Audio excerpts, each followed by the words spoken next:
Hello and howdy, welcome to another CDH Academy video. Today I'm going to be talking about proxies and exactly how to make them. Say there's like a new hot car that just came out in a new set called Gleaming Splendor, and you're going to go ahead and cycle out this Legolas quick reflexes from your deck. You need to make a new proxy for your Yoshi Thrasios deck. All right, so you go to like your Moxfield page, you want to take out Legolas's quick reflexes. You also want to take out Phyrexian Metamorph, which I already did, add Gleaming Splendor, and another new hot card, which would be the Queen of Dale. Cool, so Queen of Dale is in your Moxfield, Gleaming Splendor is in your Moxfield, but how do I actually get those cards into my actual physical deck? The resource I use is MTG Print. I'm going to say right now, I am not sponsored or paid by anything or any resources I'm using in this video. Would love to get sponsored or paid, but this is just a helpful guide for people. So here it is. We'll do it for free. MTG Print. It's literally mtgprint.net. I'll have the link in the description below. And from here, you can just type in Gleaming Splendor and it'll pop up right here. Type up the other cards that you would like to print, like the Queen of Dale, and they'll pop up right there as well. You can change whatever type of art that you want to have. There's also the foil versions, but I usually don't go with those because it just adds weird coloring. It's not really foil. Of course, using MTG Print means that you want to use a printer at home, maybe go to a printer at office. You can also take the PDF files that these make and bring it to a local library. Most local libraries have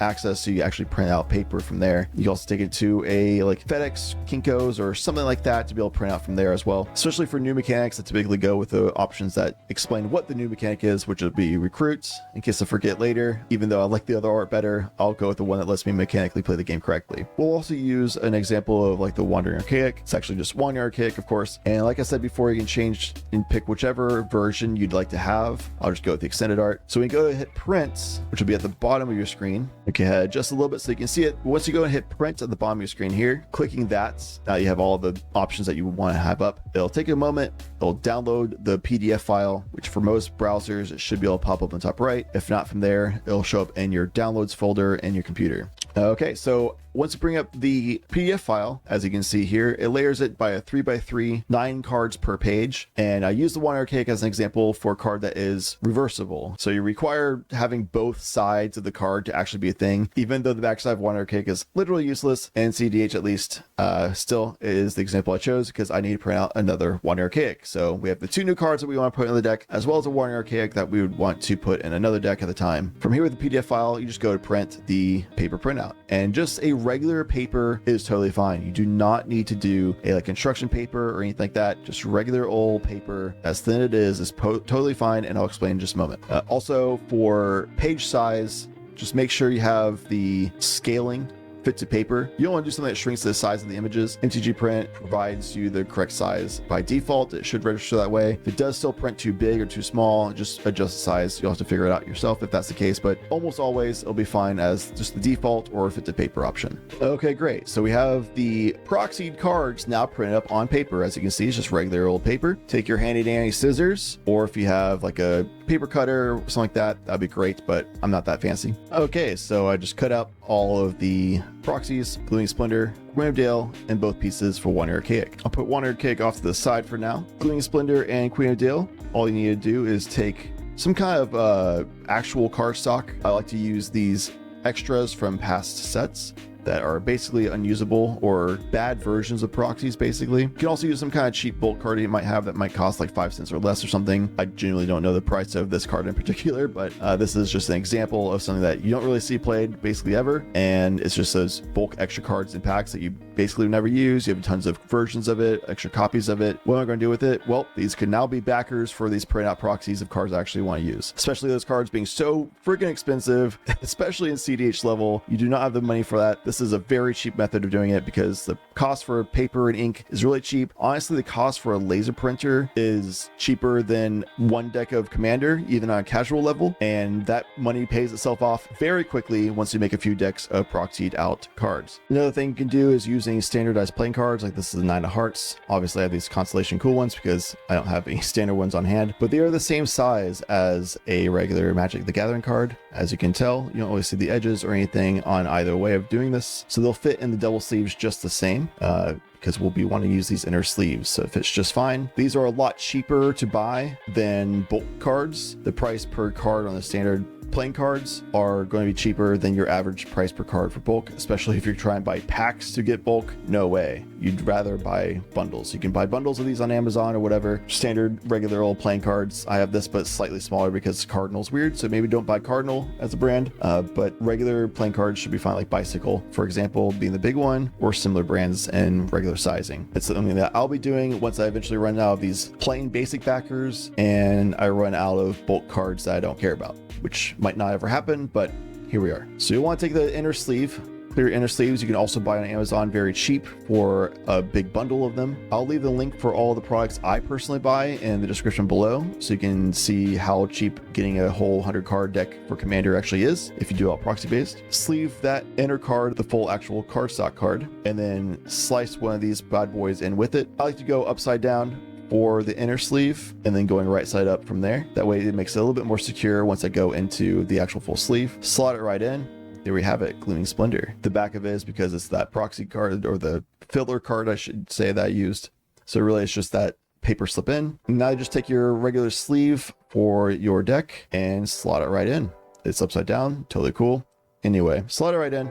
There you go. Looks just like a regular card, feels like a regular card as well. If you have double sleeving, that's what's tournament legal for most tournaments. Your proxy cards need to be official art from Wizards of the Coast, as well as being in full color, whatever the color of that official art is. It also needs to be double sleeved, as I just showed, because that allows it to have a thickness and a durability, like the density of it, I guess you can say, whatever, stiffness, whatever, that it feels like a regular card that's double sleeved. There's virtually no real difference from double sleeved paper slip proxy cards like this than a regular card that's actual cardstock, double sleeved. Almost every tournament organizer will allow it in this condition. If you don't do the double sleeve, so you don't have the inner sleeve with it, just a single sleeve, they'll usually turn you away and say you need to get the double sleeve for it. For pickup games, especially if you're playing online and things like that, single sleeve, most people are cool with it, because realistically, I'm gonna be honest, if I'm gonna have a whole deck of proxies like this, I'm not gonna really know which card's gonna be which, because they're all proxied anyway. So if you're going to have good integrity, then doing it that way should be totally fine for pickup games. But for tournaments, you have to have it double sleeved. If you get caught with it not being double sleeved in almost every tournament, then you'll get a warning, maybe even disqualification. And also double check with the tournament organizer if proxies are even allowed in the first place. Almost always they are. And if they are, then just double check to make sure that paper slipped colored official art proxies that are double sleeved would be acceptable. And almost always they will be.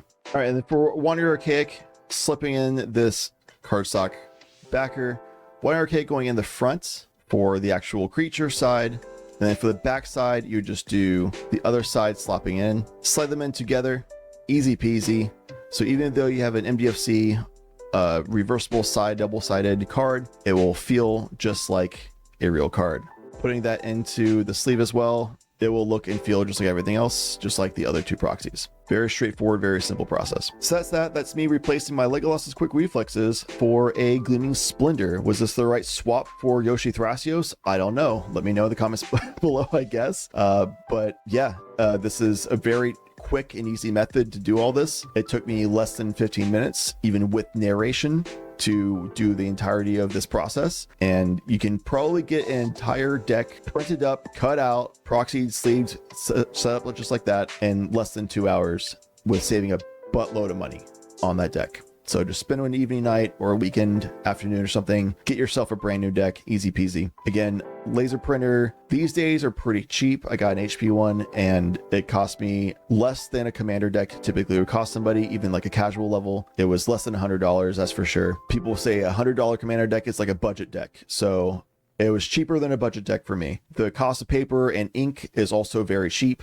I think I'm doing somewhere around 15 cents per page or less. I mathed this out like a year ago, but it's something around like 15 cents per page or less. And that's 9 cards. If I have all 9 cards on the page, it's like less than 15 cents for those cards, which is crazy cheap. The inner sleeves are pretty cheap. People usually buy those for decks anyway. And the sleeves themselves that I buy are also very cheap. I'll also link the ones exactly that I buy from Amazon. I get a pack of 6 different colored 100 set sleeves, and they feel great. They work great. They're very durable. I've been using these for over a year and they've never ripped. If they do, it's super rare, and they usually come with 2 extra ones per that pack of 100. So it's really 102. So you have replaceables. So yeah, I can get an entire commander deck of 100 of any range of power and rarity and price value of real cards, but do the proxy instead. It's incredibly affordable, very budget friendly. That's it for this video. Just want to provide this quick tutorial for newer players, since a lot of people ask me all the time about proxying. Just want to do a quick advice thing here. If you want an actual cardstock proxy, then I'll have well, I probably won't link them because they make profit off of it. MTG Print doesn't. It's literally just ad revenue from them for the ads. But Mana Vault Proxies is an American-based proxy service that a lot of people I know use, as well as MPC Fill. That's the letter M as in Mary, P as in Paul, C as in Charlie, Fill. Googling those should take you to the proxy services. There's also printing proxies, but I haven't stopped using those because the quality wasn't as good. Maybe they've improved since I've last used them. But the best two that I know of would be NPC Fill, which is based out of China. It's a little bit hard to figure out their system, but is definitely by far the cheapest service, even with shipping cost. But then Mana Vault is also really good quality proxies, not quite as cheap as NPC Fill, but a lot easier process of getting proxies ordered. I didn't want to do a tutorial for those because they're profitable websites. I just want to do the tutorial for the free services that can give you a very cheap, easy to make printout proxies. That's it for this video. Please leave a like, comment, subscribe, hit the bell, things like that. If you have any requests for other videos for me to make, please let me know in the comments as well. Until next time, thanks for watching. I appreciate you.